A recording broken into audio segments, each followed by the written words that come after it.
be solving quadratic equations by factoring. The first thing you want to do for all of them is set them equal to 0. So you have 0 on one side, then your quadratic on the other side. Once that's done for you, you want to start factoring. So we need to think of a common number in every term. Well, there's not one, so we can't take out a common term. We need to go straight into making our binomials. From here, we want to look at this number. We want to find the factors of 1. Well, it's just 1 and 1. So I have a 1x and a 1x. Then I want to think about my factors of 6. That's going to be 1 times 6 or 2 times 3. We also want to get a negative 5 in the middle. So which of these, when we add and subtract, you're going to get 5? Well, either of them. Let's just try 2 and 3. Because this is a positive number out here, my two numbers either have to both be positive or both be negative. Let's try negative, see what happens. So I'm going to take these two numbers and multiply just to check and make sure I factored correctly. This is going to give me an x squared. When I multiply these two, I get a negative 3x. When I multiply here, I get a negative 2x. And that's going to give me a positive 6. When I add these two in the middle, I'm going to get a negative 5. And was that what I wanted up here? Yes. That means I factored correctly. After we factor correctly, we need to think. We just learned that if two numbers multiplied together give me 0, then that means the first number had to have been 0, or it could have been the second number that was 0. Well, what would x be if the first thing equaled 0? Well, of course, x equals 2. Well, what would x be if it was this one that equaled 0? Well, x would equal 3. That tells me that 2 and 3 are both solutions. When I plug in 2, this side will equal 0. When I plug in 3, this side will equal 0. So we have found our solutions by factoring. Let's try another one.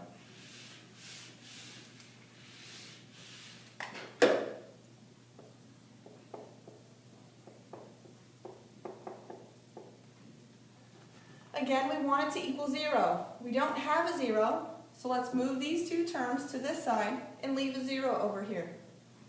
So I'm going to subtract x. Notice, this is a 3x squared. This is just an x. These are unlike terms, so we cannot add or subtract. So this gives me a 3x squared minus x equaling 4. I want to still make this a 0, so I'm going to subtract 4. So I have a 3x squared minus x minus 4 now equaling 0. So once I've gotten this set equal to 0, I want to now try and factor. So I want to take out something common in every term. Well, there's nothing common in every term. So I need to just start making my binomials. So we first want to look at the factors of 3. Well, that's going to be 1 and 3, and that's it. So I know I'm going to need a 1x and a 3x. Then I want to think about my factors of 4. It could be a 1 times 4 or 2 times 2. Generally, the ones that are closer together usually work. So let's try and see if they do. Now, this is a negative, which means that one number has to be positive and one number has to be negative. Let's just do it like that and see what happens. So we're going to take our first two numbers and multiply. This is to make sure we factored correctly. You always have to do this to make sure you do it right. So x times 3x gives me 3x squared. Then x times 2 gives me 2x. Then negative 2 times 3 gives me a negative 6x. Then negative 2 times positive 2 gives me a negative 4. When I add these in the middle, I'm going to get a 3x squared minus 4x minus 4. So did I do it right? Nope. Well, let's try something else. Next, we can change our signs. See if that helps. Multiply these two. This gives me a 3x squared. That gives me a negative 2x. Gives me a positive 6x. That's going to give me a negative 4. Is this going to give me the negative 1 in the middle? No. So that means it's not going to be 2's. So let's try 1 and 4.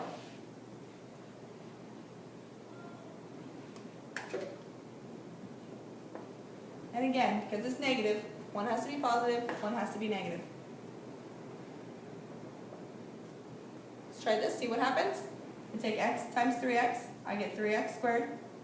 If I take x times negative 4, I get negative 4x. Then 1 times 3 gives me 3x. Then 1 times negative 4 gives me negative 4. And this in the middle, when I add them together, my negative 4x and my positive 3x gives me a negative x. And this is the same as that, which tells me now I factored correctly. So now I have it factored right. Once I have it factored, that tells me that this number equals 0, since it's that equals 0, or this one equals 0. Well, what would x be if this thing equals 0? What's going to equal a negative 1? If this one equals 0, what would x have to be? Well, it's a little harder just to look at it and see. So let's solve it for x. Let's add 4 to both sides. This gives me a 3x equaling 4. Then to get x by itself, we divide. So I currently have 3x equaling 4. I divide through by 3. And x equals 4/3. So it tells me that my solutions to this one right here, starting at the beginning, the solutions to this are x equaling negative 1 or x equaling 4/3. Those are my two solutions. Remember, with quadratics, because it's got a squared, with quadratics, you're always going to have two solutions. Let's try another one.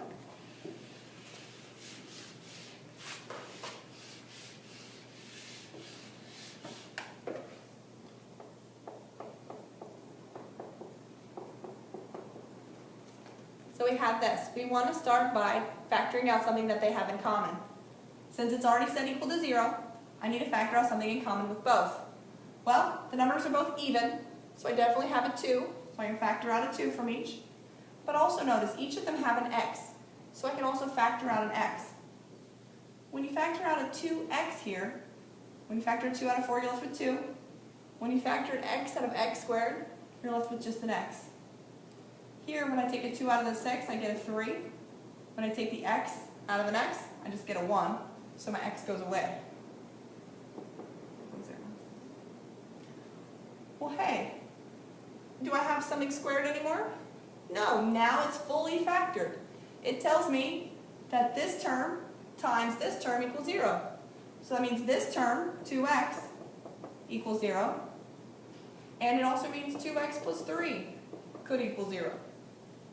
Well, what would x be if 2 times x has to equal 0? Of course, x equals 0. Over here, to figure out what x would have to be, we're going to need to solve for x. So we first subtract 3. That leaves me with 2x equaling a negative 3. I divide through by 2. So x equals a negative 3/2. That tells me that my solutions to this are either x equaling 0, and does that make sense when I plug in a 0 for both of them, that this is 0? It also tells me that this is a solution. So I plug that in here, it's going to be 0 as well.